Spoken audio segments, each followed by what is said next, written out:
Hello, my dear children. Are you ready for another story? Okay, are we ready? I've got a little friend with me, my little birdie. Okay, today's story is going to be again an Aesop story. Remember Aesop? Aesopos? It's an Aesop story. And before I start with my story, remember the other time I showed you this picture of Aesop? What did we learn about Aesop? That he lived long, long ago. Do you remember? 2,640 years back, more or less. Okay, so Aesop told very nice stories. And what else did we say? That everybody knows Aesop stories. All the children read about Aesop stories. Today's story is called The Wolf and the Crane. Now, are you ready?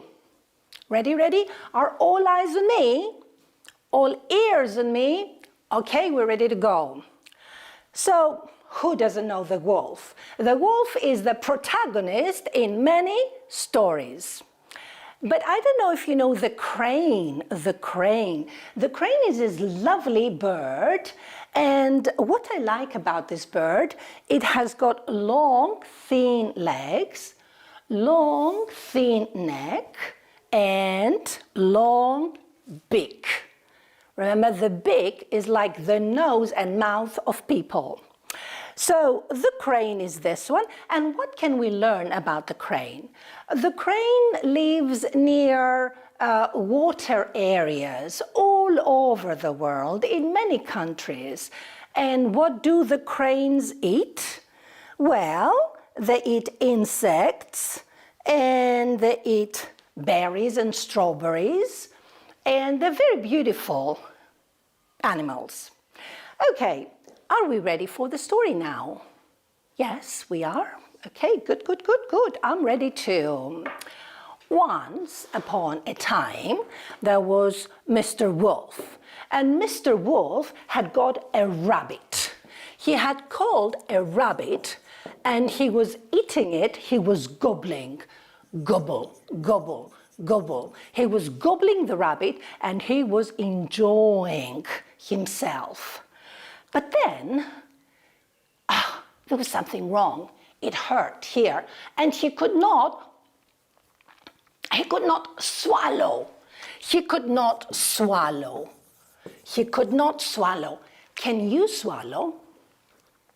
Swallow is to press our food to go into our stomach. So the wolf could not swallow. And what was the problem? The problem was that there was a little bone from the rabbit, and it stuck in its throat. And it stuck in its throat. And it was painful. And the wolf, was howling. And he needed help. So he tried to get some help, and first he found what's that? The bear. And he said, with pain, "Please, bear, help me. Oh, I will die if you don't help me. There is a bone in my neck. You need to take it out. Quick, help. It hurts." And the bear looked at him and said, "First, I don't need to take it out. Second, I can't help you because my claws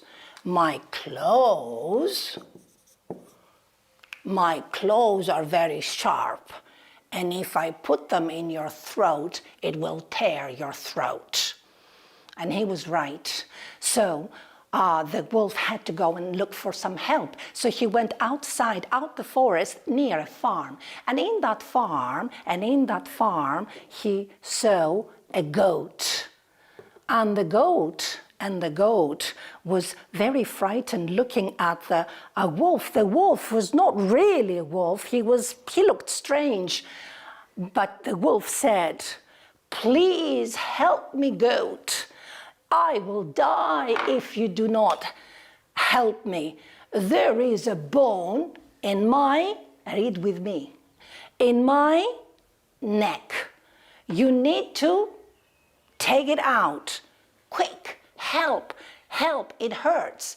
But of course, the goat was very frightened because the goat knew that this was a trick. The wolf was going to eat it up and said, "I can't help you because I have my horns." You know, the horns that goats have. "I have my horns and the horns stand in the way. I can't help you." And the goat left. And now the wolf was really very painful. And he went further down. He went a few steps further down, and there was the pig. And the pig was again frightened. And the wolf said, "Come with me. Come, come, come. Please, I will die if you don't help me. There is a bone in my neck. You need to take it out. Quick, help, it hurts." Now, which animal? Which animal? It's the pig. And the pig is very frightened and says, "Sorry, I am dirty. I have very dirty body. I need to have a bath." And so it left. And now the wolf was really more frightened. And he thought he was going to die. And it was then he saw the crane. And the crane, and says, "Oh gosh, the crane has got a long beak. The crane could go down in my mouth and it can get my bone out." And he said, "Crane, please, please help me. I will die if you don't help me." "No way," said the crane. "That is a trick. You are going to eat me up." "No, no," said the wolf. "You need to take it out. Help, help. When we are in a problem, we need to help each other." Oh, and he started howling. But again, the crane did not go near because it was afraid. And the wolf said, "If you help me, I will give you a present." Now cranes they like presents.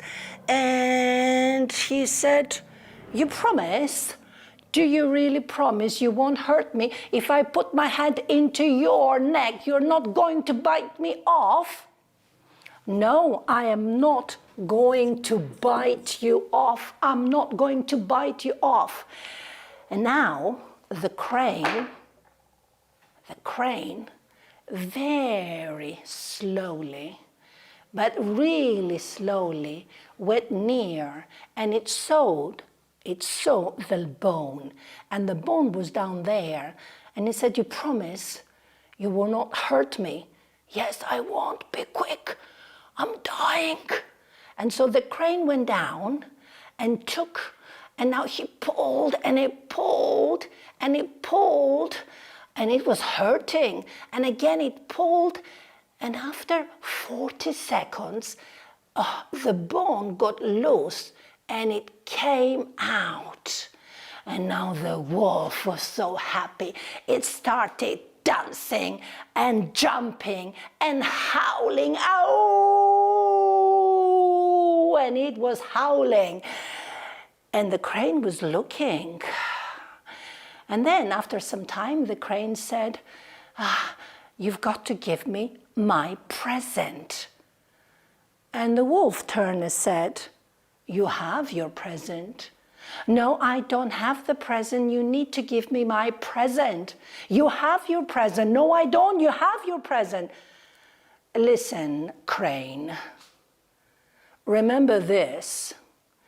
You put your head down the neck of a wolf and you came alive.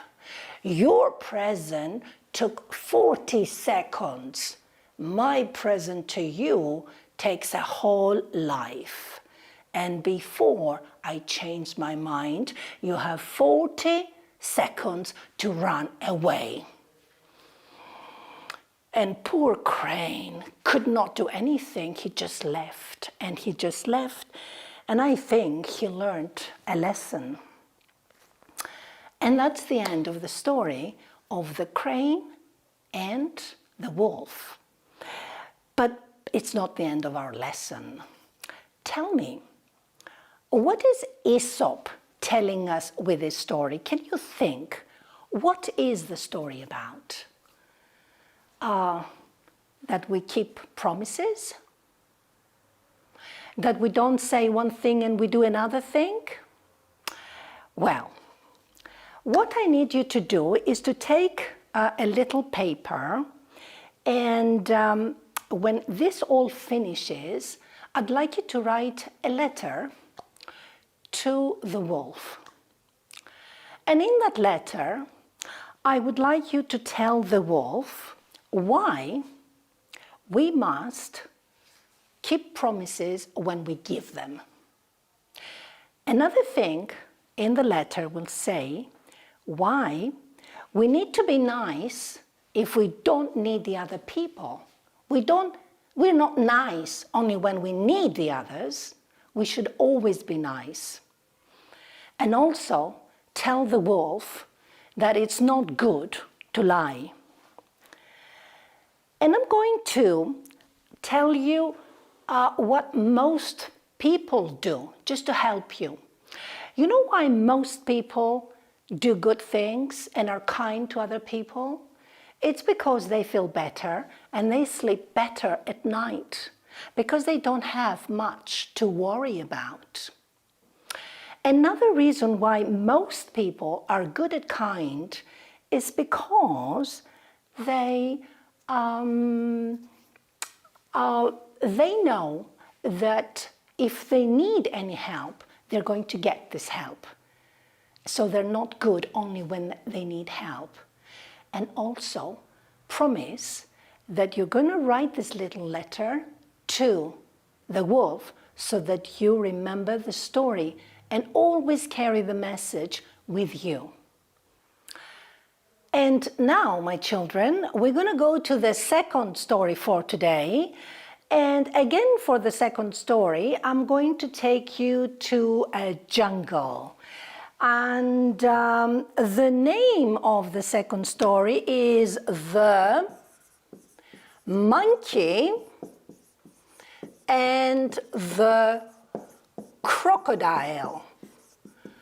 The monkey and the crocodile. So are we ready? Once upon a time, in a beautiful jungle, near a pond, lived a big but gentle crocodile. And crocodiles are not supposed to be friendly, but this crocodile was very gentle. And every morning he would swim in the pond. And at the end of the pond there were long, big trees. And in one of that tree lived a monkey. Now the crocodile saw the monkey saw the crocodile, but they did not speak. And that was a very clever monkey. It started throwing down apples, red apples, juicy apples, and the crocodile went there and tasted one and liked it and left. The next day, again, the monkey threw down more apples, and again the crocodile ate those apples. But that day it went back into the pond, deeper into the river, caught some fish, and came and left it under the tree. The monkey, when it was free ground, went down and ate those fish and liked them. And that's how the story went.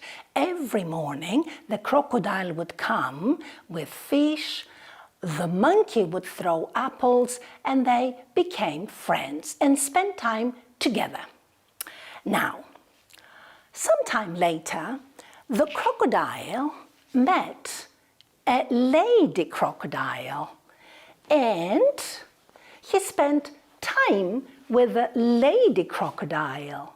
And they spent so much time together that they became husband and wife. Now, the crocodile did not go to see his friend so often, and one day he told his wife about his monkey friend, and he said about the juicy apples. Now, Lady Crocodile became very jealous. She was not jealous of the apples, she was jealous of the monkey. And a few days later, she said, "Husband, how much do you love me?" "You know I love you, my dear," said the crocodile. "Then you have to do one of my wishes." "Yes, whatever you want. What is it you want?" "Well, you know how we ladies want to be beautiful?" "But you are beautiful, my dear. You're very beautiful." Come, husband. You are just saying good words to me, but I want to be beautiful forever. And I heard that if I eat the heart of a monkey, I will stay beautiful forever. Now you need to go and find the heart of a monkey." "But where can I go and find one?" Husband, how about that friend of yours? The monkey at the pond?" "Oh, no, that is a friend, that's my friend. No way. And with that, the crocodile just turned the other way, and they did not speak for a whole day. The next day, again, they did not speak. On the third day, Lady Crocodile started crying, and there were some crocodile tears coming down, and our poor gentle crocodile believed her and said, "Come, my wife, don't cry. Then, husband, you need to do what I ask you. Do you love the monkey more than you love me?" "No, my dear, no." "Then you need to bring me the heart of a monkey." Okay, said the crocodile with a very heavy heart. That night, the crocodile did not sleep at all. He was very, very miserable. And in the morning, he very slowly started swimming to go to the end of the pond. And now the monkey could see his friend coming, and he was different. He looked sad. There was something wrong with him. And he said, "What's wrong, my friend?" "I'm not feeling very well." "Would you like some apples?" No, thank you." "Do you want us to play?" No. "What do you want?" Come on my back. I want us to go for a swim in the waters." Now, the monkey had never gone on the back of the crocodile, but because he was not feeling very well, he got on the back and they started swimming, and they were getting into deeper waters, and the monkey was very afraid.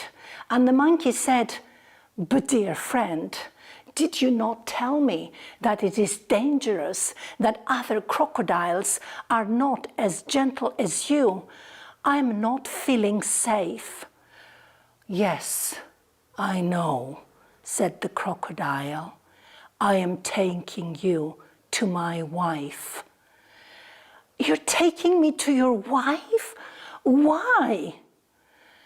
"Because she wants to eat your heart to stay young forever." "She wants to eat my heart? Why did you not say so? I haven't got my heart with me. What do you mean? I left my heart on the tree. If you want, take me back, and I will take my heart, and then we can give it to your wife. Now, our crocodile was not a very clever one, and so he turned, and they start swimming and going to the end of the pool. And when they got at the end of the pond, sorry, it was the pond, the monkey jumped down and climbed up the tree. And the crocodile was waiting. It was waiting, and then he said, "What's taking you so long? Come, come." And the monkey said, "Do you really want me to come down? And do you really think that I left my heart on the tree? Don't you know we always have our hearts in us? And how could you do this to me? We played so much. We had so much fun. I trusted you and you trusted me. Why is that now? I don't want you to come back again. Leave, never come back again." And the monkey jumped and left, and the crocodile turned shy with a heavy heart, feeling terrible, not knowing what to say. And that is the end of the story of the monkey and the crocodile. And for the few minutes that I have, I'd like us to talk about friends, friendship, how we must always be with our friends, that they're there when we need them, and we're there when they need us. And if someone betrays, if someone does something terrible to his friend, he will never be good in his life. So, you know what? Can you write a little story about when something happened and somebody who was a friend did not behave well to you, or when you did not behave well to a friend of yours? Because these are lessons of life. And again, if you remember the story, you will remember how important it is to value our friends. And that is the end of our lesson, and I'll see you again with another story. Bye-bye.